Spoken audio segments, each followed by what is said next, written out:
Assalamu alaikum warahmatullahi wabarakatuh. Msikilizaji wa Elimu FM, bila shaka hujambo na umeamka vizuri, lakini kama utakuwa una shida basi Mwenyezi Mungu atakufanyia wepesi. Msikilizaji, hii ni siku nyingine tena ya Jumatano ya tarehe 26 mwezi wa 8 mwaka 2026 na huu ni Ubeleko.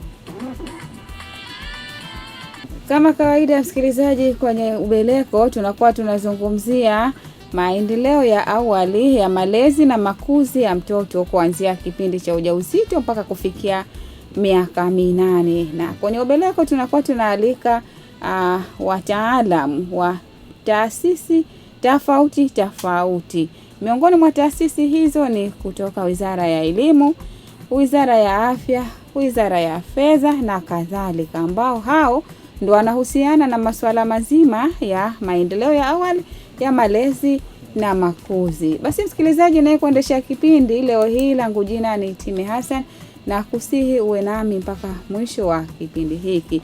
Na namba ya kushiriki nami utakapofika ule wasaa wa kushiriki moja kwa moja, kama utakuwa una swali ama una mchango wote kuhusiana na kila ambacho utakwenda kukisikia, basi utatumia namba ya 0674 003354 kwa ajili ya kupiga moja kwa moja. Lakini kwa upande wa ujumbe mfupi ni 0775972972. Lakini pia msikilizaji, usikose kutufuatilia kwenye channel zetu za WhatsApp, YouTube, Facebook na Instagram.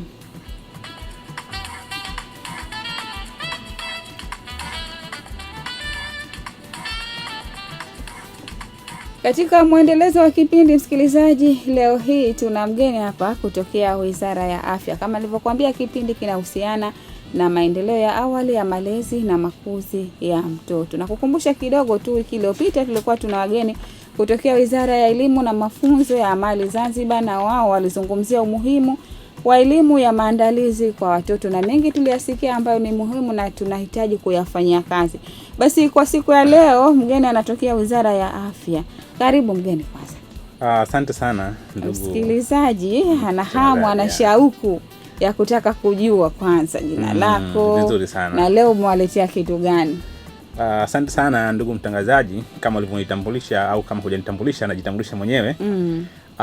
Kwa jina naitwa Mr. Hassan Barku Ali, ni mwanasaikolojia na mshauri nasihi kutoka katika Wizara ya Afya, hususan katika kitengo cha afya ya akili. Lakini pia vile ni naibu mwenyekiti, ama tunasema ni makamu mwenyekiti kutoka katika jumuiya ya wanasaikolojia na washauri nasihi Zanzibar, ambayo kwa jina inatambulika kwa jina la ZAPCA, yani Zanzibar Psychological Counseling Association, ambayo hii inapatikana pale mchina Mwanzo Zanzibar, ama tunaweza kusema Magomeni kwa Thabit Kombo. Kwa hiyo watu wanachanganisha pale baina mchina Mwanzo na Magomeni kwa Thabit Kombo. Kila mmoja anavyotumia. Lakini ukifika pale tunaweza tukaonana na tunaweza tukasaidiana zaidi kwa kuhusiana na masuala mazima ya afya ya akili ama matatizo ya kisaikolojia. Haya msikilizaji, huyo ndo mgeni wetu kwa siku ya leo, na lengo la ujio wake ni kutupa elimu kuhusiana na haya mambo ya uwekezaji wa afya ya akili, hususan kwa mtoto. Leo hii tutazungumzia zaidi kwa mtoto, kwa sababu kama nilivyokuambia, kipindi cha Ubeleko kinahusiana na maendeleo ya awali ya malezi na makuzi ya mtoto kuanzia kile kipindi cha ujauzito mpaka kufikia miaka 8. Basi bila kupoteza muda, Mr. Hassan, tungeanza kuwatambulisha au kuijulisha hii afya ya akili kwa jamii ni kitu gani, ili waweze kufahamu zaidi. Najua wanaelewa, lakini nataka wafahamu zaidi. Vizuri sana ndugu mtangazaji. Tukizungumzia afya ya akili, tunazungumzia ni namna mtu ambavyo anahisi, ndio sawa, namna mtu anaofikiri na namna mtu anavyotenda katika jamii. Inajumuisha namna zaidi mtu ambavyo vile anavyofikiri, kwa sababu afya ya akili haijafocus tu kufikiri fikra tu, wala haijafocus tu katika mind. Ndiyo. Lakini pia imefocus namna mtu anavyohisi, vipi anahisi, lakini pia namna mtu anavyotenda. Kwa hiyo mtu ambaye atakuwa na afya ya akili atakuwa anafikiria vizuri, anahisi vizuri, lakini pia na matendo yake yatakuwa ni matendo mazuri. Ndugu mtangazaji, swala la afya akili katika jamii yetu kwa sasa bado halijapewa kipaumbele sana. watu wengi sana wanaekeza zaidi masuala ya majengo, wananunua viwanja na kadhalika, lakini wamesahau hasa kuwekeza ile afya akili ya mtoto, jambo ambalo ni muhimu sana katika mustakabali nzima wa maisha yake katika dunia. Labda kwa nini mkachagua kwa mtoto moja kwa moja na tusianze kwa wazazi? Vizuri sana. Kwa sababu afya akili, ama tumechagua mtoto kwa sababu mtoto ndio chanzo kila kitu. Ukianza kumpatiza mtoto kabla ya kuzaliwa, before birth, tunazungumza ile ni prenatal, kabla ya kuzaliwa, kipindi cha ujauzito, mtoto huyo ataweza kuwa katika afya ambayo ilikuwa ni nzuri, si tu afya akili, hata afya ya mwili pia, kwa sababu hata tunaona wauguzi wanasisitiza sana namna ya malaji, namna mtu ale vipi nini, lakini pia tumefocus huyu mtoto zaidi kwa sababu mtoto ndo chanzo. Tukianza kuweza kumdhibiti mtoto, tukaweza kumpatia afya mzuri akili mtoto tangu yupo tumboni, basi hata akiwa mkubwa, basi itakuwa ni rahisi zaidi kuendelea na afya yake nzuri ya akili kuliko kufocus tatizo limeshakuwa kubwa tena, ameshazaliwa tena labda miaka 10, 15 au miaka 30. Hii inaweza kawia vigumu katika kutoa zile tiba zetu za afya ya akili. Na umezungumza mnaanzia tangu akiwa tumboni. Labda napenda kujua mnaanzaje? Sababu mtoto yuko tumboni na umesema unataka kuwekeza ile afya yake ya akili. Labda mnawekeza vipi akiwa tumboni kwa mama yake? Okay, tunazungumza prenatal, prenatal ile, yani mtoto kabla hajazaliwa. Vipi tunaweza kuwekeza afya ya akili ya mtoto? Kwa sababu kuwekeza afya ya akili ya mtoto, kwanza tunatakikana tudili na mama, kwa sababu mama ndo ambaye amembeba mtoto. Inatakikana tusimuumize mama sometime akiwa ujauzito pale. Haitakikani tumfanye mama hisi stress, depression, asiwe na msongo wa mawazo. Awe na mawazo yale ya mtoto tu, si mawazo mengine. Wewe kama mume ukantia mke wako msongo wa mawazo, ukawa unamtolea maneno, unampiga matukio kadha kadha, unampeleka depression. Ile hali ambayo anapitia mama, automatically inaenda moja kwa moja na muathiri mtoto pia. Ndio hapo ambapo mwisho wa siku unakuja kuzaa mtoto ambaye afya yake akili haipo vizuri. Kumbe tatizo limeanza baba, tangu baba anaanza kumtesa mama. Lakini pia vile masuala mazima malaji, inatakana apate malaji, apate vyakula, ile balanced diet, ili kusudi kumjenga pia akili ya mtoto. Si tu chakula, lakini pia mama kama mama inatakana apate muda wa kuweza kufanya mazoezi sawa na kadhalika, kwa sababu ukifanya mazoezi pale kuna homoni fulani ambayo inatolewa ambayo inaitwa ni endorphin hormone. Homoni huyo ambaye anamfanya mama kujisikia furaha, na akijisikia furaha mama inapelekea hata mtoto katika tumbo kuweza kutulia na kuweza kukua vizuri. Lakini pia vile tunazungumza si tu kufanya mazoezi, hata kutotumia hivi vilevi. Sawa, watu wengine wanakuwa wanatumia vilevi, wanatumia pombe, wengine wanatumia sigara na kadhalika. Sawa, jambo ambalo linaathiri afya ya akili ya mtoto. Mwisho wa siku unakuja kuzaa mtoto ambaye afya ya akili haiko vizuri, haijatengamaa vizuri. Alafu unaanza kumlaumu, unaanza kusema mtoto huyu zombi, hafahamu, hanini. Sawa, kumbe sababu ni wewe mama. Shida iko kwa mama. Kumbe mwanzo ilianza tangu mwanzo. Mungeweza kuwekeza vizuri hapa. Sawa, mungeweza kumlea katika misingi ambayo ilo bora, basi mtoto huyu ingekuwa yuko katika hali nzuri. Lakini pia hata shule ingekuwa mwanzo. Wewe mtoto tangu mwanzo, tangu tumboni haunlei vizuri, migogoro tofauti, baba na mama wanagombana, wana nini, sawa, wanapigana na kadhalika. Mwisho wa siku ategemea mtoto wako kinzaa awe best school? Hapana. Sawa, hapa tunasema lazima kwanza uanze kumlea vizuri tangu yupo tumboni. Sawa, hapo tena baada ya kumzaa tena hapo tena ndo unamuendeleza kwenye makuzi na makuzi tena hapo sasa, na malezi ile parenting style ambayo utakoweza kumlea mtoto huyo. Umezungumzia mazoezi mama yanafanya. Labda mazoezi aina gani? Kwa sababu nimeshtuka kidogo, mtu mjamzito alafu na mazoezi tena. Labda ungefafanulia kidogo tu msikilizaji, mazoezi aina gani ambayo yanafaa kwa mjamzito? Vizuri sana. Tukizungumza zoezi hapa hatumaanishi ende gym. Hapana. Wala hatumaanishi kwa ndo labda aende akimbie mbio. Hapana. Baada hapo ya kumfanya mtoto kwa vizuri, unaweza pia ukamwathiri zaidi. Mazoezi gani? Mazoezi ya kutembea. Sawa. Anaweza hata kuna mama wajawazito ambao wakia kuwa katika kipindi kile inakuwa ni sasa na watu wenye ulemavu. Hata kunyanyua kidole. Kila kitu anaagiza, ndo anaagiza lete kile ndio maana siku hizi ukimwagiza mtu tukimtuma wewe kama mjamzito. Kutokana na saizi wajawazito wa sasa hizi. Sawa, tofauti na zamani. mama akijiona katika hali ya ujauzito inakuwa kila kitu anaagiza, anatuma tu, letea kile. Hapana. Inatakikana uweze kufanya mazoezi, uweze kunyanyuka, uweze kutembea, ndo mazoezi yako. Hatusemi kama uende gym, sawa, uweze kutembea, sawa. Lakini pia si tu kutembea, lakini pia hata upate muda mzuri wa kulala. Muda mzuri wa kulala unamfanya mtoto kutengamaa na kuwa vizuri afya yake ya akili. Haya, msikilizaji, na kukumbusha kama ndio kwanza unafungua redio yako, basi kipindi hewani ni Ubeleko, na leo tunaye Mr. Hassan Baruku Ali. Huyu ni kutokea Wizara ya Afya katika kitengo cha afya ya akili, lakini pia ni makamu mwenyekiti wa jumuiya hii ya wanasaikolojia na washauri nasaha Zanzibar, ambayo inapatikana kwa Mchina kama sikosei. Na leo lengo la ujio wake anatupa elimu hapa kuhusiana na swala zima la uwekezaji wa afya ya akili hususan kwa mtoto. Utapata fursa ya kushiriki nami hapo baadaye kidogo, na namba ni ile ile ya 0674003354, hiyo kwa ajili ya kupiga, lakini kwa upande wa ujumbe mfupi ni 0775972972. Ameshazungumza mengi kidogo hapa mazuri, lakini bado tunaendelea. Hebu kwa upande wa bajeti ya serikali kuhusiana na uwekezaji, bajeti ikoje? Unaweza ukatuambia hilo japo kwa uchache kidogo? Vizuri sana. Kusema kweli, serikali yetu ambayo inaongozwa na jemedari wetu Dr. Hussein Mwinyi amejitahidi sana kuhusiana na masuala mazima ya kuwekeza afya akili ya mtoto. Kwa sababu amejitahidi vipi? Sawa, kwanza kutujengea haya hospitali tu kadha ya hospitali ya wilaya, sawa, lakini pia kuna hospitali za mkoa, lakini pia hata na vituo vya afya hivi vidogo vidogo saizi vinaendelea.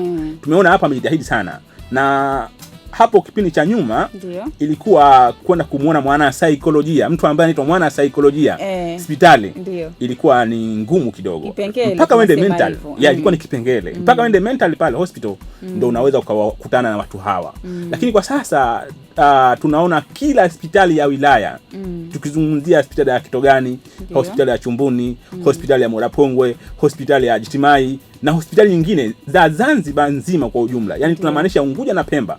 Basi kwa kila hospitali haipungui makansela ama hawa wana saikolojia ambao washauri nasaha hawa takriban kama 10, sawa, ama 11, kwa sababu mimi nilishawahi kufanya hospitali ya Kitogani. Tulikuwa hapo pale kama wana saikolojia 10, sawa. Nimekuja kufanya hospitali ya Lumumba hapo, tupo na saikolojia tele. Kwa hiyo imeonekana umuhimu wa kuwekeza katika afya ya akili. Kwa sababu afya ya akili ni muhimu sana kama vile ilivyo afya ya mwili. Kwa sababu tunaona saa hizi, ndugu mtangazaji, watu wanaona kwamba ili wao waende hospitali labda au ni homa, sawa, jino linasumbuaje lala usiku nzima, ndio anaenda skuli ngumu na kadhalika. Lakini hawajui kama hata haya stress, msongo wa mawazo kupitiliza, depression na kadhalika, jambo ambalo linapaswa waende hospitali. Wapo wana saikolojia hawa ambao wanaweza kukuweka sawa muda mwingine. Sawa. Haya matatizo ya afya ya akili ama haya matatizo ya mwili ambayo tulikuwa nayo, mfano pressure, haya maradhi ambayo yalikuwa si kuambukiza, pressure, sukari, sawa, maradhi ya moyo, maradhi ya figo na kadhalika, yanasababishwa na msongo wa mawazo. Na wapo watu wengi sana ambao tumewasaidia bila kuwapa dawa. Wamekuja tu wana pressure, baada ya kumfanya assessment kumbe ni ugomvi tu mume wake ndani, hakuna masikizano, mwisho wa siku pressure inapanda kila siku. Anakuja hospitali anapewa dawa kila siku, lakini haionekani, haishuki. Lakini baada ya kukaa naye na kuzungumza naye, tukaweza kutatua lile tatizo psychologically, yani kwa kisaikolojia zaidi. Tunamwona mtu anakaa sawa, sukari nyingine inapanda zaidi, sawa. Lakini pia sasa tunaona maradhi ya moyo yameongezeka, maradhi ya figo, dialysis kwa kiwango kikubwa sana. Yuko zamani kuna hospitali moja tu mbili, lakini sasa hospitali nyingi zinafanya hii process ya dialysis. Kwa sababu gani? Msongo wa mawazo, mtu anapitia msongo wa mawazo kubwa sana, depression, jambo ambalo linapeleka kuathiri mfumo mzima wa mwili. Ukiwa na msongo wa mawazo, ndugu mtangazaji, mfumo mzima wa mwili unaathirika. Unabadilika wote unabadilika automatically, kwa sababu unaenda kutoa homoni ambayo ilikuwa si kawaida. Kuna kuwa na hormonal imbalance. Kuna homoni ambayo inatolewa ambayo inaitwa cortisol hormone. Homoni huyu ni vichocheo hivi, ndugu watangazaji. Tukisema homoni ni vichocheo hivi ama neurotransmitter hivi, huyu cortisol hormone anapelekea mtu kuwa na msongo wa mawazo kupitiliza. Na akipelekea msongo wa mawazo, sasa mtu anaanza kubadilika vitu vyote katika mwili.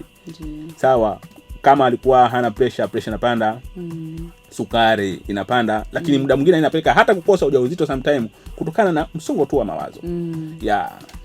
Haya, msikilizaji, nakukumbusha tena kipindi hewani ni Ubeleko, ambapo kama kawaida kwenye Ubeleko tunakuwa tunazungumzia maendeleo ya awali ya malezi na makuzi ya mtoto kuanzia kipindi cha ujauzito mpaka kufikia umri wa miaka 8. Na leo studioni hapa tunaye Mr. Hassan Baruk, huyu ni kutokea Wizara ya Afya katika kitengo cha afya ya akili. Amekuja na mengi mazuri. Kama na lolote la kuchangia, basi namba ya ujumbe mfupi iko wazi, anza kutuma hivi sasa kupitia 0775972972 0775972972. Mr. Hassan, kwa upande wa maskulini ni huduma zipi labda za afya ya akili ambazo zinapaswa kupewa kipaumbele kwa maskulini? Hapo maskulini hapa ndo nataka nizungumze sana. Kwa sababu tunaona kwenye masuala ya hospitali, alhamdulillah summa alhamdulillah, kwamba tayari masuala haya yamekaa sawa. Lakini katika skuli swala hili bado halijapewa kipaumbele sana. Kwa sababu tunaona skuli ambazo zizo nyingi sana hawana wale counselor professional. Wanaye mtu counselor lakini si professional counselor.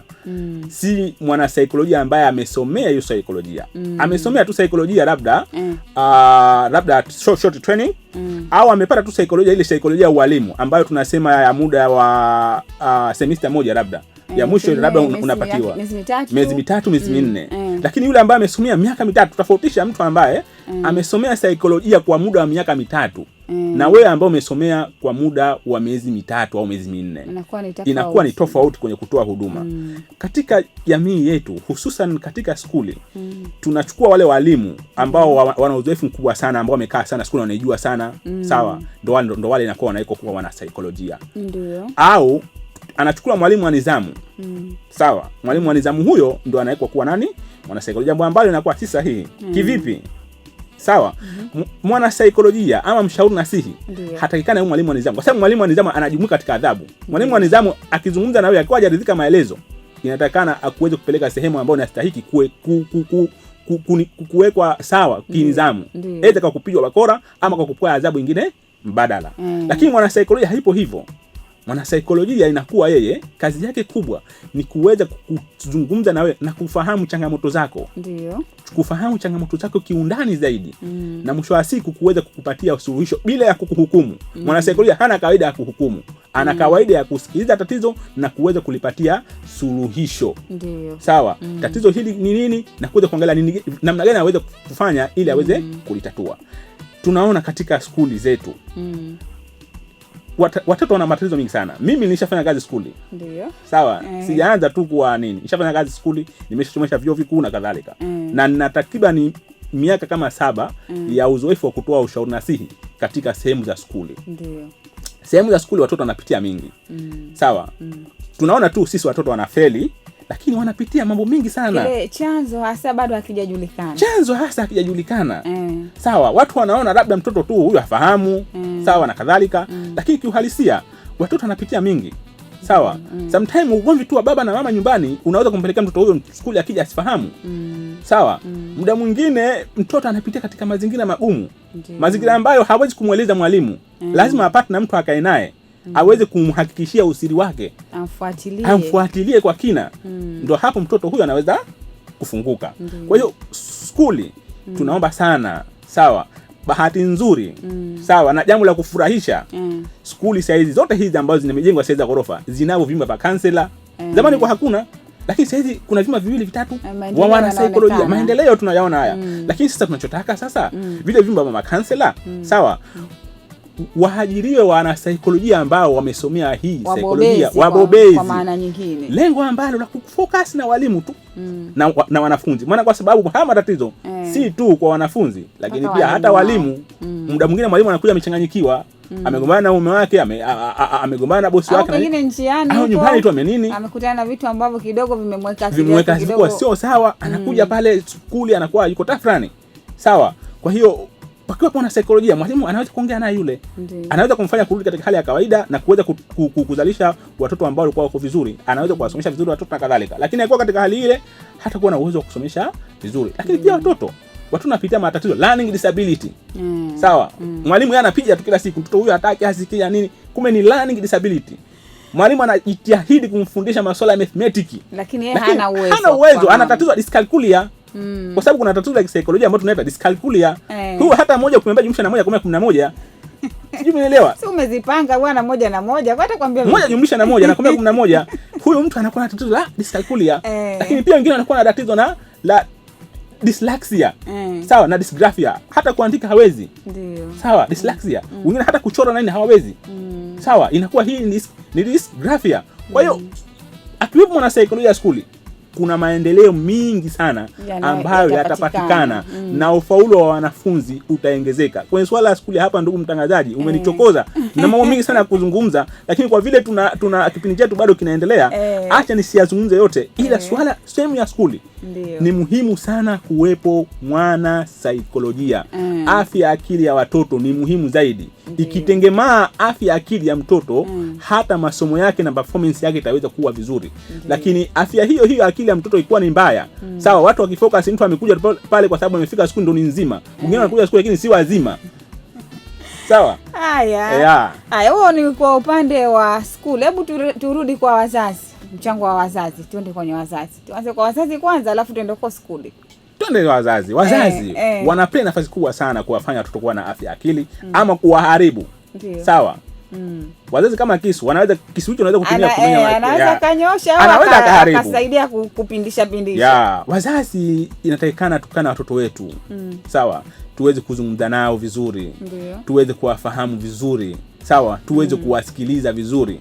Sawa, wazazi walio wingi sasa hivi wanakosea. Wanamuita mtoto wewe mpumbavu. Majina ya ajabu. Ukianza mzazi ndo mwalimu wa kwanza wa mtoto wake. Kabla yake hajina skuli. Mzazi ndo mwalimu wa kwanza wa mtoto. Kwa hiyo mzazi ukianza kumfanya mtoto wako kumuona yeye siye, sawa, kuanza kumtolea maneno alikuwa sio, wewe mpumbavu, huna akili, huna nini, mtoto huyu unamfanya kuwa na low self esteem. Low self esteem ni nini? Low self esteem ni ile hali ya mtoto kutokujiamini na kujithamini pia. Anaweza kenda skuli, mtoto huyo kushaambia wewe huna akili, hata kama kitu anakijua hanyanyui kidole. Kishamboa kwao huna akili. Kwa hiyo wazazi tunaplay nafasi kubwa sana katika kumfanya mtoto kuwa na afya ya akili. Afya ya akili, kuwekeza afya ya akili, wazazi ndio nambari 1. Sawa, kwa sababu kwa mujibu wa mtaalamu wa Bronfenbrenner anazungumza kwamba afya ya akili, sawa, inaanza nyumbani. Mama yule, namna ambavyo atakaweza kukaa na watoto wake, sawa, namna ambavyo atakaweza kuwasikiliza. Mababa haona hata muda kukaa na watoto wao kuwasikiliza. Nataka nikwambie hilo, mama umebezi kwetu. Najua lazima utafesi tu utasema tunabezi. Sasa nakuja na mababa. Sawa, mababa, sawa, haona muda hata wa kukaa na mtoto wao. Sawa, na kuweza kuzungumza. Yaani baba huyo, yani tangu siku mtoto anajifahamu miaka 5, hakuna hata siku moja ambayo alokaa akasema anamsikiliza mtoto wake unakumbana na nini. Sawa, mwanangu una changamoto gani na kadhalika. Yeye anaingia na tafuta maisha tu. Hapana. Tuwe na muda wa kukaa na watoto wetu. Tutenge muda maalum wa kukaa na watoto wetu wa kuwasikiliza. Ile kuwasikiliza tu mtoto unamfanya mtoto kujisikia valued, kujisikia kama yeye ana thamani, na mwisho wa siku kumfanya afya yake akili kuwa nzuri. Wanakuja watoto wanasema mimi tangu baba nini sijakumbuka hata siku baba kukaa ndani kuzungumza na mimi, kunisikiliza chochote. Mama ndo ambaye anasikiliza, lakini baba hana muda hata wa kukaa ndani. Sijapo kumuona amekaa ndani. Kwa hiyo wazazi tunaplay nafasi kubwa sana. Tuangalie aina ya malezi ambayo tunawalea watoto wetu. Kwa sababu kuna parenting style zile. Sawa, kuna ambayo parenting style nzuri ni authoritative parenting style. Ni ile style ambayo ya kuweza kumlea mtoto katika misingi ambayo ni bora, ya kumpenda na kumwekea mipaka. Sawa. Kwenye hayo mapenzi. Katika hayo mapenzi lazima umweke mipaka. Mtoto ukimpenda vizuri, ndio. Sawa, na ukimwekea mipaka ataona kama huyu sawa, iko sawa. Hataweza kuwa katika hali ambayo kwa si nzuri. Lakini mtoto huyo ukimwekea mipaka lakini kwa humpendi, kwa mfano mtoto umemwekea mipaka, umwambia bana kuingia nyumbani hapa ama kurudi nyumbani, sawa, ni saa 1 kamili ushakuja nyumbani na unafanya homework zako na nini. Lakini ukawa akija pale unamsaidia homework zake, umefanya hichi na hichi na hichi na hichi, mtoto ataona anampenda na ataona uko huru kabisa. Lakini unamwekea mipaka alafu humpendi. Sawa, unamwekea mipaka, unamwambia ingia saa 1:30, saa 1 kamili, lakini wewe huna kumshughulikia, huna kumsaidia homework zake, huna kumwambia chochote, hakuna muda. Tunasema ile kuna parenting style ambayo inaitwa neglecting parenting style. Ni ile parenting style ambayo mzazi anakuwa hajali, haangalii mtoto wake amekwenda skuli, hajaenda skuli, ameandika, hajaandika, yani hajali kabisa, total neglected. I mean amemdharau ama amempuuza moja kwa moja. Hii style hii sio nzuri ya kuweza kuwalea watoto, ama ile permissive parenting style ile ambayo kila kitu mtoto unamruhusu afanye. Leo siji nyumbani, siji leo nalala kwa shoga. Haya, hapana.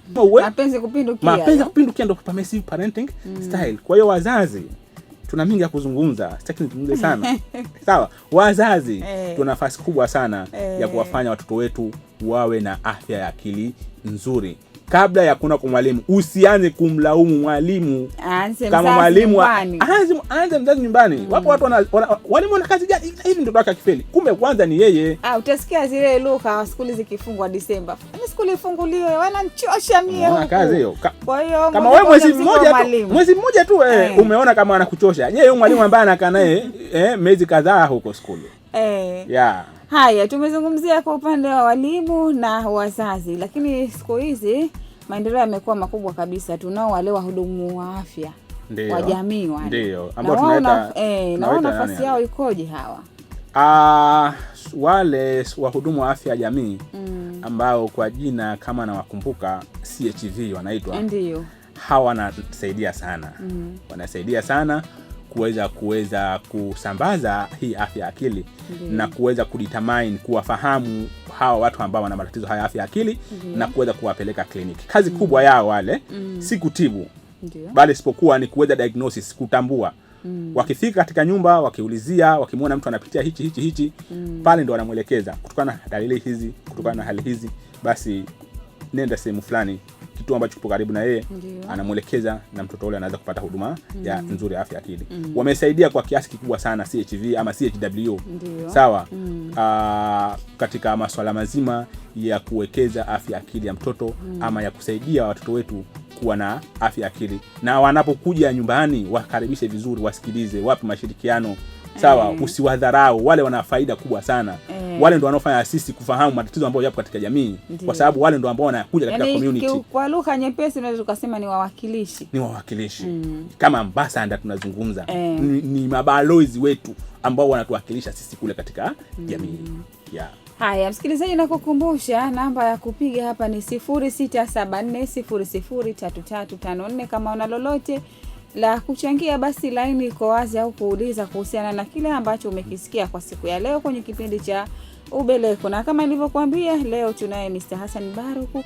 Huyu ni kutokea Wizara ya Afya katika kitengo cha afya ya akili. Ameshazungumza mengi mazuri yanayohusiana na afya ya akili, hususa kwa watoto wetu, na tumeambiwa kwamba maandalizi yanaanza tangu kipindi cha ujauzito. Sije ukawa tena mtoto keshazaliwa ndo unakuja kushtuka ile unakumbuka shuka wenyewe anakuambia tayari kushakucha. Jua lishachomoza. Kwa hiyo msikilizaji, leo niko wazi, kama una lolote la kuuliza au kuchangia kuhusiana na chochote kuhusiana na afya ya akili kwa mtoto wako au mtoto wa jirani yako, dada yako, line iko wazi. Tupigie sasa hivi kupitia 0674 003354, au unaweza ukatumia namba ya ujumbe mfupi ya 0775972972 0775972972. Kwa wewe ambao umechelewa kufungua redio, basi kipindi hewani ni Ubeleko. Basi msikilizaji, tukiendelea mbele na kipindi chetu, mambo ni mengi leo kweli, lakini nakukumbusha pia usikose kutufuatilia kwenye mitandao yetu ya kijamii. WhatsApp channel kuna KMEC hapa imeandikwa, lakini pia tuna channel yetu ya YouTube, unaandika kwa Rara Media Education Center utatupata kule. Facebook unaandika KMEC, na Instagram utaandika KMEC Zanzibar 1, huko pia utatukuta. Haya, Mr. Hassan. Naam. Labda kuna hitajika teknolojia au mambo ya kidijitali katika kuwekeza hii afya ya akili au uboreshaji wake kwa mtoto. Sasa hizi ni ulimwengu wa tehama tunasema. Teknolojia. Dunia imehamia huko. Dunia imehamia kiganjani tofauti na zamani. Sawa, ni muhimu sana kuweza kutumika haya masuala mazima ya teknolojia. Sawa, hata hapo tunapozungumzia sasa teknolojia, zamani ukiangalia kuna redio moja tu ZBC. Lakini sasa hizi ukiangalia unaona maredio haya na kadhalika, unaona vipindi tunavifikisha vizuri na kuweza kufahamu watu kuhusiana na afya akili ya mtoto. Kwa hiyo kuna haja ya kutumika teknolojia, sawa, kwa ajili ya kufanya hii watu iweze kuwafikia hii afya akili. Sawa, kwa mfano tunaweza kutumia mitandao ya kijamii hii kuweza kuelimisha jamii, kuhusiana na afya ya akili. Lakini pia kuna application mbalimbali ambazo zinatumika katika kuassess watu, katika kuwatathmini watu afya zao za akili. Kwa hiyo mitandao ya kijamii imeplay nafasi kubwa, ama tunazungumzia masuala ya teknolojia ni muhimu sana katika masuala mazima afya ya akili ya mtoto. Sawa, watu wengine wanajifunza vitu, sawa, kimwona mtoto tu, watu wengine wana matatizo haya ya tunazungumza usonji, sawa, hawezi kuzungumza, hawezi kunini. Kwa hiyo mama anaweza kuchukua sometimes, size kuna AI, sawa, anaingia tu anaangalia dalili hizi zipi, akili bandia tunasema. Vipi anaweza kukaa na mtoto ambaye yuko katika hali hii, na hali hiyo inaweza kumsaidia. Kwa hiyo inahitajika teknolojia sasa kama chumvi tunasema. Sehemu yote ikiingia hii kidogo inakuwa inaleta ladha. Haya, umetuambia hapa kwamba utazungumzia kipindi akiwa tumboni, wakati wa kuzaliwa, baada ya kuzaliwa. Mimi nataka kujua hapa wakati wa kuzaliwa, huu uwekezaji wa afya ya akili ya mtoto unakuwa unafanyikaje kile kipindi cha kuzaliwa? Okay. Hiyo tunaita perinatal ama during natal. Inasaidia vipi? Hii iko vipi wakati wa kuzaliwa?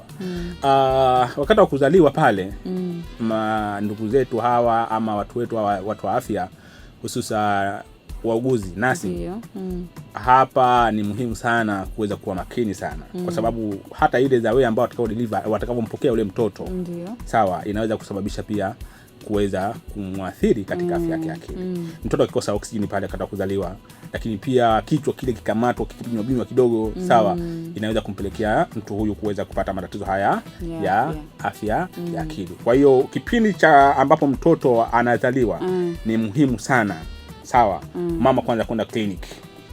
Sawa, kwenda clinic na mapema, ili ajulikane ile siku yake ambayo atazaliwa na changamoto ambazo zinaweza kumsumbua, zinaweza kujitokezea, ili kusudi kama kunaonekana kuna matatizo yote yale, hawa madaktari waweze kumpangia siku nzuri, lakini pia waweze kumzalisha katika njia ambayo ilikuwa ni sahihi na njia ambayo ilikuwa ni salama. Lakini tunaona wale wengi wanakosea, hawendi hospitali na mapema. Mwisho wa siku mtu anajifungulia kwenye gari, alafu anaonekana hawa watumishi afya ndio walikuwa na matatizo. Kwa hiyo ni muhimu sana kwenda katika clinic na kuweza kupata ule mwongozo mzuri. Unakuta mtu anasema kwamba nitaenda kule kukaa sana mie. Tuna watu wenzangu wanakuja, wanaondoka, mimi bado nipo kwa nasubiria. Mwisho wa siku ndio hicho ninachokisema kwamba njiani inajitokeza tatizo, mtoto anafunguliwa katika anapokelewa katika njia ambayo si sahihi, sawa, kichwa kinapata injury, na mwisho wa siku mtoto huyu anakuwa ni tatizo lake la afya yake, yani tatizo lake la maisha kwa ujumla. Kwa hiyo ni muhimu sana kwenda hospitali na mapema, ili kusudi kuweza kupata, ama kujifungulia hospitali ili kusudi kupata ile huduma nzuri. Lakini pia vile wahudumu wa afya kumpa mama heshima na usalama. Ni muhimu sana wahudumu wa afya wasiweze kumtia mama msongo wa mawazo. Wengine wanasema maneno mabaya, sawa, haitakikani swala hili, sawa. Sio wote, lakini baadhi inakuwa wanakuwa maneno makali, kwa hiyo wanamtia mama hofu na kutia msongo wa mawazo kwa si lazima. Mwisho wa siku napelekea hali hii ya kuweza mtoto kumsababisha afya ambayo kwa si nzuri ya akili. Ndio. Haya, msikilizaji, nakukumbusha tena namba ya kutupigia hapa ni 0674 003354 kama una lolote la kuuliza kwa kile ambacho umekisikia, basi line iko wazi, unaweza ukatupigia sasa hivi ukatuuliza. Na kukumbusha tena, leo tunaye Mr. Hassan Baruk, huyu ni kutokea Wizara ya Afya katika kitengo cha afya ya akili, na anazungumzia masuala mazima ya uwekezaji wa afya ya akili kwa mtoto. Ameanza mbali kabisa, ameanza katika kipindi cha ujauzito, wakati wa kuzaliwa na baada ya kuzaliwa. Kote huko, msikilizaji, kuna hitaji uangalifu hali ya juu ili hii afya ya akili ya mtoto isije ikapata tatizo lolote. Tunaambua udongo upate ulimaji. Ufinyange kale bichi nasema. Kabla haujaingia upepo kaja ukakakamaa, upate ungali umaji. Sawa. Haya, namba ya kutuma ujumbe mfupi ni 0775972972 0775972972. Tunaendelea mbele, Mr. Hassan. Naam. Labda matokeo na mafanikio yanakuwa yanapimwa kwa vipi kwenye haya masuala ya uwekezaji?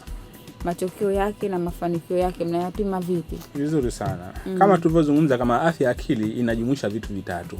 Inajumuisha namna mtu ambavyo anafikiri, namna mtu ambavyo anahisi, na namna mtu anavyotenda. Sawa. Kwa hiyo matokeo kama huyu mtoto kama ana afya akili au afya yake akili haiko vizuri, tunaangalia namna mtoto ambavyo anaofikiri, sawa. Lakini pia namna mtoto ambavyo anavyo-behave, anavyotenda, action zake, vitendo vyake tunaona. Watu wengine hawezi hata ku-maintain eye contact, sawa. Watu wengine hata masuala mazima, sawa, hata ili kuchangamkia sometime muda wote analia na nini, sawa. Namna mtu ambavyo anavyohisi pia, sawa, ile hisia vipi anaweza anahisi katika ile hali ambayo ilikuwa ni mzuri na kadhalika. Hivyo ndo ambavyo zaidi tunaangalia. Vituo vitatu vishakuwa sawa, sawa.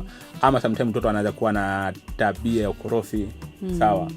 Sasa sisi wana saikolojia hatuwezi tukasema mtoto huyu ni mkorofi ama ni mtundu. Kwa sababu kila tabia katika saikolojia inakuwa kuna sababu nyuma. Kuna vitu ambavyo vimemsukuma kuwa na tabia hiyo. Kwa hiyo pia tunaangalia namna tabia zake mtoto. Sawa. Hapo ndo tunaweza tukamgundua au mtoto huyu aidha ana tatizo gani la afya akili, kwa sababu yako matatizo mingi sana ambayo yanaweza kukumba watoto afya zao za akili na yakawasiri maisha yao kwa ujumla. Labda kuna changamoto zozote ambazo mnazipitia katika masuala mazima ya uwekezaji wa afya akili kwa mtoto? Changamoto zipo ambazo zinapatikana, sawa. Kwanza watu kukosa ile awareness. Watu wanakosa awareness. Unaweza kwenda kumweleza mwamko. Unaweza kwenda katika jamii, ukazungumza kuhusiana na swala hili, akaona hapana, afya ni afya ya mwili tu. Lakini kwa mujibu wa WHO, shirika la afya duniani, linazungumza kwamba afya ili ikamilike, basi pawepo na afya ya akili na afya ya mwili, ndio patakuwa na afya kamili. Lakini pakiwa na afya ya mwili peke yake, hiyo afya haijawa kamili. Ama pakiwa na afya ya akili peke yake, hiyo afya bado haijawa kamili. Ili haijakamilika.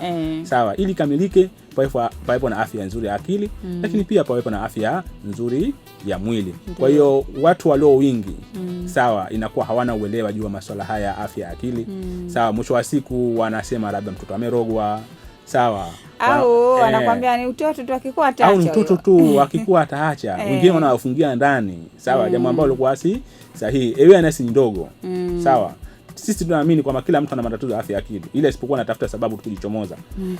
Hivyo ndo wana saikolojia tunaamini. Sawa, muda mwingine ulikuwa uko vizuri, sawa, lakini tu kutokana na hali halisi umefiliwa tu na mama yako, ukaanza kupata tatizo la afya ya akili, ukaenda kidongo chekundu pale ukaekwa. Na yale ni maradhi kama maradhi mengine. Msiwaite majina mabaya, msiwaite wapumbavu, msiwaite wale ni wagonjwa wa afya ya akili. Mpumbavu ni wewe ambao hujui kitu cha kufanya. Sawa. Mpumbavu ni yule mtu ambaye anajua kitu hiki ni athari afa akafanya hicho. Lakini wale hawana afya ya akili. Sawa. Na afya ya akili ni muhimu sana katika jamii yetu kama afya ya mwili. Na kuna yale majina mengine ambayo watu wanakuwa wanatunga watu tangu wakiwa wadogo mpaka anakuwa nayo. Je, yale yanasiri vipi kwenye mfumo wa akili? Majina kama yapi kwanza hayo? Maana ile umenificha kidogo, utaki wazungumza alafu. Majina yale tunaita ya umaarufu mwisho anakuwa hivyo. Majina ya umaarufu bado. Sasa nyingine mtu anakuwa anatungwa jina tangu akiwa mdogo. Wewe fulani huo. Anaweza akapoa pengine jina la fulani. Hata ile jina anakuwa nalo mpaka akiwa mkubwa bado lipo limemganda, tangu halitaki mpaka mwisho tena anaona inaathiri, kwa sababu haitakikani mtu kumuita jina ambalo mwenyewe halipendi. Sawa, vile namna ambavyo unavyomuita tu, sawa, unampelekea mtoto huyo kuweza kudevelop matatizo mengine ya kisaikolojia. Haitakikani tena mama au baba au watu ambao wamezunguruka wakaanza kumuita mtoto majina mabaya. Sawa. Majina hayo inakuwa automatically unapeleka mtoto kupata trauma, vidonda vya kisaikolojia tunasema. Sawa, vidonda ambavyo inakuwa kila akikumbuka ile kitu inakuwa anakosa furaha na anajiona yeye hana amani, lakini pia anaweza kuwa na msongo wa mawazo na huzuni ambazo zenye kupitiliza. Kwa hiyo si vizuri yale majina ambayo utotoni mtu alikuwa anaitwa jina fulani ambalo unaona hili jina si zuri, usiendelee kumuita kwa sababu linaweza kumwathiri. Haya, tuangalie kwenye ujumbe mfupi. Huyu anasema asalamu alaikum, mimi naomba kumuuliza Mr. Hassan. Anaomba Mr. Hassan umfafanulie huo uwekezaji wa afya ya akili kwa mtoto unakuwa kama vipi? Vizuri sana. Uwekezaji wa afya ya akili kwa mtoto tunamaanisha kwamba namna mtoto ambavyo tutaweza kumwengaenga. Sawa. Mtoto huyo usifanye mambo ambayo yanaweza kumuumiza, yakaweza kumnyanyasa. Sawa? Ndiyo. Uweze kumlea vizuri, sawa, usimuite majina mabaya, sawa. Lakini pia si tu kumuita majina mabaya, umpatie yale mahitaji yote ya msingi kama mtoto. huo ndo uwekezaji tangu uko tumboni. Usiwe mtu mwenye kutumia madawa ya kulevya. Usiwe kila saa migogoro. Sawa, wewe na mume wako. Ukiwa na migogoro na mume wako, ukiwa na migogoro na familia yako, ukiwa na migogoro na bosi wako, ukiwa na migogoro na watu wengine ambao watakusababisha kuwa na msongo wa mawazo, hapo unaharibu afya ya kila mtoto. Ili uwe na afya ya kila mtoto, uanze kuepuka vitu kama hivyo. Uweze kuepuka vitu ambavyo vinaweza kukusababishia msongo mkubwa wa mawazo na kuweza kumwathiri mtoto. Ule vizuri. Sawa, afya ya akili ya mtoto inategemea pia na malaji ya mama. Usile vyakula ambavyo vinaweza vikamwathiri mtoto. Uweze kufanya mazoezi. Hiyo ndio kuwekeza afya ya akili. Kama mama tangu uko tumboni, hapa nazungumzia afya ya akili ya mtoto tangu upo tumboni kabla hujamzaa. Sawa. Uwe ni mwenye kufanya mazoezi. Si mazoezi ya gym kama nilivyosema. Ni mazoezi ya kuweza kutembea na kumfanya mtoto aweze damu itembee vizuri katika lakini pia upate muda mzuri wa kupumzika wewe kama wewe. Isiwe muda wote tena unaangalia season tu. Vipande hichi kitoka. Sawa, unamwathiri afya ya akili ya mtoto. Pata muda kupumzika vizuri. Kadri ambavyo utakapopumzika vizuri ndipo akili ya mtoto itakapoweza kujengeka vizuri zaidi. Haya, msikilizaji, huo ndio uwekezaji. Kwa wewe ambao ulikuwa hujafahamu uwekezaji ni nini kwa afya ya akili ya mtoto, basi huo ndio uwekezaji na unaanza mapema tangu kipindi cha ujauzito. Kwenye ujumbe mfupi huyu mwingine anasema asalamu alaikum, mimi na dada yangu ana watoto wake watu wazima, kaolewa na mume mwingine, lakini watoto hao wanamtukana mama yao kwa sababu hawampendi. Haya, baba wa kambo mpaka hawa kama alichanganyikiwa, sasa hivi kabeba mimba. Huu mwezi wa 8 anasema yeye bora azae, hana hamu ya na watoto. Hata kliniki hajaenda na bembelezo aende, lakini yeye analia tu. Atufanye je dokta mpaka tumweke sawa. Acha tumpokee huyo hapa alafu utalijibu hilo hapo. Sawa. Kwenye line, hello. Assalamu alaykum. Wa alaykum salaam wa rahmatullahi wa barakatuh. Sauti ya nani wapi? Kwa faida yao, Sabah kutoka maeneo ya Kianga. Karibu sana, wifi yake mtoto Sabah. Haya, asante. Sasa nimeelewa. Maana ilikuwa hata sijui uwekezaji ni nini. Sasa nishafahamu. Haya, na swali jingine. Wamesema unatakiwa mtoto umlinde tangu uko tumboni. Usitumie vitu vilezi, sigara, na kadhalika, vitu vibaya. Akili yangu mimi ilikuwa inanipa. Mama mjamzito, kwa ninavyojua mimi tu kwa akili yangu ilipokuwa kama bado hajapenda, nafahamu hivyo. Mtu mjamzito, mtoto ndani ya tumbo una ukuta ambao unamkinga na vitu kama hivyo. Je, ni kweli? Mimi nataka kujua, maana najua akili yangu inaniambia hivyo tu. Mtoto mama mjamzito tumboni mwanawe inakuwa kuna ukuta unamkinga na vitu kama hivyo. Ndio. Naomba mnifafanulie hivyo. Haya, shukrani sana wifi yake mtoto Sabah. Haya. Dokta, tuanze na lipi? Tuanze na ile kufafanulia huyo hapo ambaye amepiga simu kwa sababu hilo ndo ambalo liko nini zaidi. Ni kweli kwamba kuna ukuta ambao unamlinda mtoto ambao kwa kawaida kuna placenta ile, lakini pia kuna umbilical cord. Sawa, kuna mrija fulani ambao unaruhusu baadhi ya vitu kupita na baadhi ya vitu kutokupita. Sawa, endapo utakuwa na msongo wa mawazo, sawa, utazalisha homoni ambayo walokuwa wenye kusababisha kuingia stress sana kwa mama. Sawa, jambo ambalo linapeleka hata mtoto kumfikia. Sio ukuta wa mtoto huo unazuia kila kitu mtoto huyo kisiweze kumfikia, hapana. Sawa, kuna baadhi ya vitu ambao vinaruhusika kupita, kuna baadhi ya vitu ambao haviruhusiwi kupita. Masuala haya ya vilevi, baadhi ya vilevi vivyo vingi vinapita automatically katika umbilical cord na kuweza kumfikia mtoto tumboni. Kwa hiyo nashauri sana wasitumie vitu kama hivyo kwa sababu vinamfikia mtoto moja kwa moja. Vinapita kwa mama, vinapita katika umbilical cord na vinamfikia mtoto moja kwa moja. Ndio maana hiyo ni ushahidi ambao wataalamu mbalimbali ambao wamethibitisha kwamba vilevi hivi ambavyo watu wanatumia moja kwa moja vinafikia mtoto. Kuna vitu vingine ambavyo haviwezi kumfikia mtoto, lakini masuala ya vilevi ambavyo tunatumia, sawa, vinaweza kumfikia mtoto. Ukuta unaweza kusaidia mambo mengi sana. Pia nimezungumza masuala mazoezi. Ndio nikasema mazoezi ya kiasi. Sawa. Akifanya mazoezi yani kuna kama washokonzoba ndani ya mwili, ndani ya placenta ya mtoto. Haiwezi kumfanya mtoto kuumia. Lakini akifanya mazoezi ambayo ya kupitiliza au mazoezi ambayo ni magumu, ama mfano hata sometimes mtu akianguka tu, unaona mtoto tayari anaathirika ndani ya tumbo. Kwa hiyo kuna vitu ambavyo vinazuia visifika, ama kuna vitu ambavyo havifiki sehemu husika ya mtoto, lakini kuna vitu ambavyo vinaweza kufika sehemu husika. Mimi nizungumzie hivyo kwa ufupi. Haya, kwa upande wa jumbe fupi acha nisome tena. Asalamu alaykum, mimi na dada yangu na watoto wake watatu wazima. kaolewa na mume mwingine, lakini watoto hawa wanamtukana mama yao kwa sababu hawampendi baba. Nadhani yule baba alomuoa. Haya. Mpaka kawa kama alichanganyikiwa. Sasa hivi kabeba mimba huu mwezi wa 8. Anasema yeye bora azae, hana hamu na watoto. Hata kliniki hajaenda. Na bembelezwa aende, lakini yeye analia tu. Tufanyeje dokta mpaka tumweke sawa? Vizuri sana na pole sana kwa swala kama hilo. Tunaona wazazi, tunaona watoto kwanza, watoto tulio wingi. Sawa? Ndio. Inakuwa tuna kawaida hiyo ya kuweza kumlaumu mama ama kumchukia mama baada ya kuona baba yetu ameondoka pale. Mama huyo anaweza kuolewa na mume mwingine. Hatumwangalii mama pia mahitaji yake, bali isipokuwa tunaangalia sisi kama sisi tu, kwa vile baba ameshamwacha mama, kama amefariki labda, au labda kutokana na baba amemwacha mama, kwa hiyo hatutaki tena aendelee na mtu mwingine. Jambo ambalo linapelekea mwisho wa siku uweza kujenga chuki pamoja na ule mzazi ambaye anakuja pale na kuleta tafrani katika nyumba. Nini kifanyike? Nini kifanyike? Mtu huyo anatakikana aonane na sisi wana saikolojia na washauri nasihi, ili kusudi kuweza kumweka sawa. Tunaweza pia tukaacha namba zetu hapa kwa ajili ya kuweza kuwasaidia watu ambao wanapitia changamoto tofauti, zikiwemo za msongo wa mawazo na hali kama hiyo.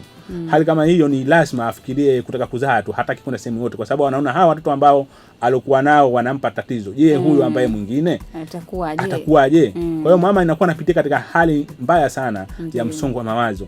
Jambo ambalo inakuwa sometimes anachukua maamuzi ambayo yalikuwa si sahihi. Lakini afya yake ni muhimu kuliko hata kama nini. Watoto watasema mwisho wa siku utafika wakati watatulia tu. Watafika wakati watatulia tu. Kwa hiyo kuna haja watoto kupewa elimu, kuzungumza nao, sawa? Lakini pia kama kuna watu ambao wanaweza kuwasikiliza, wajomba, ami, waweze kukaa nao, wazungumze nao vizuri. Sawa? Lakini pia vile hata kina huyo mama anaweza kuja kuonana na mwanasaikolojia kwa ajili ya kumweka vizuri afya yake ya akili na kuweza kuendelea na huduma vizuri. Haya. Msikilizaji, kama ndio kwanza unafungua redio yako, kipindi hewani ni Ubelefu, na tumesema kwamba kipindi kina malengo mazima ya maendeleo ya awali ya malezi na makuzi ya mtoto kuanzia kipindi cha ujauzito mpaka kufikia miaka 8. Muda umetuacha kweli hapa, na swali jingine pengine litakuwa la kumalizia hilo. Pengine inawezekana ikatokea jingine, lakini pengine litakuwa la kumalizia. Labda kuna mikakati yoyote ambayo imewekwa kwa ajili ya kuwasaidia wale watu wenye kipato cha chini, wenye hali duni, katika swala zima la kuwekeza kwenye haya masuala ya afya ya mtoto? Vizuri. Ipo mikakati ambayo imewekwa na vipo vitu ambavyo vinafanyika kwa ajili ya kuwasaidia. Kwa sababu tunajua katika jamii yetu watu wote hawapo sawa. Ndio. Sawa. Wapo watu ambao wana kipato cha chini, wapo ambao wana kipato cha kati, na wapo watu ambao wana kipato cha juu. Sawa. Na swala la afya ni jambo ambalo ni muhimu kwa watu wote. Kila mmoja analihitaji. Halipo tu kwa watu ambao wana kipato fulani. Hata wale ambao wana kipato cha chini, sawa. Hii swala la huduma ya afya, hususan hii afya ya akili, ni bure. Sawa. Wakiweza kwenda katika sehemu yote ambayo hizi hospitali ambazo zinajengwa au ambazo hizi zimejengwa hizi za wilaya, wanaweza kwenda pale na kuweza kupata hii afya ya akili ambayo kwa bure kabisa. Kwa hiyo mikakati ambayo iliyofanywa ni kuwekeza katika masuala mazima ya hospitali, kupeleka watu wana saikolojia na shauri nasihi ambao wanaweza kuwasaidia hawa watu ambao wanapitia changamoto hizi za afya ya akili. Kwa mtu mwenye kipato chochote kile. Sawa, cha msingi pale ni kwa hata na ile kadi ya sheha tu, akifika pale ile ambayo inatolewa katika masheha, akifika pale anapeleka na nini. Na kadhalika hata hivi vituo vidogo inakuwa wapo hawa na saikolojia na ushauri nasihi. Ukisema tu kwenda hospitali bana na shida ya shauri nasaha na saikolojia, hauna haja kutoka hata shilingi yako. Utakwenda kuonana pale na utapatiwa huduma kwa katika hali ambayo ilikuwa ni nzuri. Na vipi kwa upande wa sekta binafsi na mashirika ya serikali, wao wana nafasi gani kwenye swala hili? Mashirika binafsi na taasisi ambazo kwa serikali kuna haja ya kuweza kuwepo hawa wana saikolojia. Si tu kila sehemu. Sizungumzi tu mashirika, kila sehemu kuna haja kuwepo hawa wana saikolojia, kwa sababu tunaona watu wanapitia changamoto nyingi sana. Wanapitia changamoto nyingi sana hususan katika masuala ya kazi. Sawa, katika masuala ya kazi mashirika haya. Sawa, sometimes mtu ana uwezo wa kusema anataka kuacha kazi kabisa.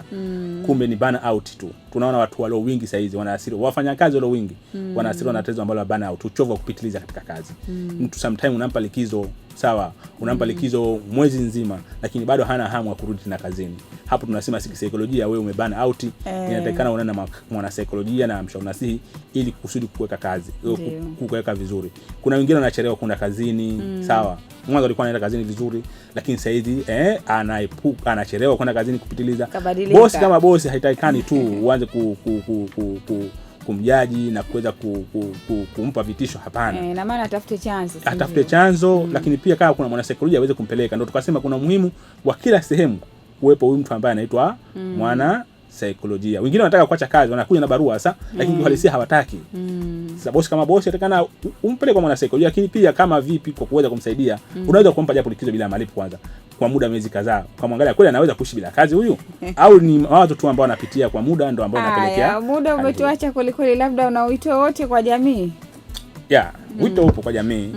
Wito katika jamii yani ni kwamba waipe afya ya akili kipaumbele kama afya nyingine. Kwa sababu wewe saizi unaweza kujiona ni nzima, sawa, unatembea, sawa, unafika sehemu yako ambayo unataka ufike, lakini afya ya akili yako haiko vizuri. Hairuhusu. Msongo wa mawazo, sawa, huzuni za kupitiliza, sawa, sonona na kadhalika zinakusokota katika akili yako na nafsi yako, jambo ambalo linapelekea hata mambo yako mengine yasiende vizuri. Hivyo basi wana uwezo kuja kuonana na sisi wana saikolojia na washauri nasihi kwa ajili ya kuweka afya zao ama kuwatengeneza kabisa akili zao na kuweza kuendelea maisha yao vizuri. Wataje tena maeneo na namba za simu? Haraka. Nao patikana ni nchini Mwanza Zanzibar, na namba ya simu ni 0777 77 21 61. 0777 zantile zamani hiyo. Alafu tunaongeza tena 77 21 61. Haya, sisi hapa Elimu FM tunakushukuru sana Mr. Hassan. Muda umetuacha kweli, itabidi tuagane. Asante sana. Lakini kwa upande wa msikilizaji ambaye amechelewa au ambaye pengine tangu mwanzo anasikiliza lakini hajafahamu, namkumbusha tena kipindi ni Ubeleko, na hichi kinazungumzia maendeleo ya awali ya malezi na makuzi ya mtoto kuanzia kipindi cha ujauzito. Kwa wewe ambao hujakifahamu, kipindi kinahusiana na masuala mazima ya mtoto. Hapa sisi tumemwangalia mtoto zaidi, na katika vipindi vilivyopita tumeanza na watu kutokea tofauti, na tutahusika zaidi na wizara hizi 5: Wizara ya Afya, ya Elimu, Wizara ya Kilimo, Wizara ya Ulinzi, Jamii, Jinsia, Maendeleo na Watoto. Hao ndio ambao tutahusika nao zaidi na katika masuala mazima ya malezi na makuzi ya mtoto. Na haki ambazo tutaziangalia zaidi ni hiyo afya, kuhakikisha kwamba afya ya mtoto iko imara, lakini anapata elimu bora, anapata ulinzi dhidi ya vitendo vya udhalilishaji, lakini pia apate malezi yenye mwitikio kutoka kwa wazazi wake, anze huko alafu huko skuli na kwingineko yataendelea. Na lishe bora pia ni muhimu kwa watoto. Basi msikilizaji, sisi hapa tunakushukuru sana. Tuseme tu hatuna la ziada, lakini mwisho wa kipindi hiki ndio mwanzo wa kipindi kingine. Na kukumbusha tena kipindi ni kila siku ya Jumatano kuanzia saa 4 mpaka saa 5 kwa saa za Afrika ya Mashariki. Usikose kutufuatilia kwenye WhatsApp channel yetu, utaandika KMEC, lakini YouTube pia utaandika kwa Rara Media Education Center kwa urefu kabisa. Facebook utaandika KMEC tu kwa ufupi. Instagram utaanza na KMEC_Zanzibar 1. Huko ndio pia tunapatikana, utafuatilia kuhusiana na kipindi kizima cha Ubeleko. Ulikuwa nami Timi Hassan, na kutakia kila laheri, siku njema katika harakati zako nyingine zinazoendelea, na usikose kufuatilia vipindi vya Elimu FM, kwani Elimu FM ni uhakika wa kuelimika. Asante.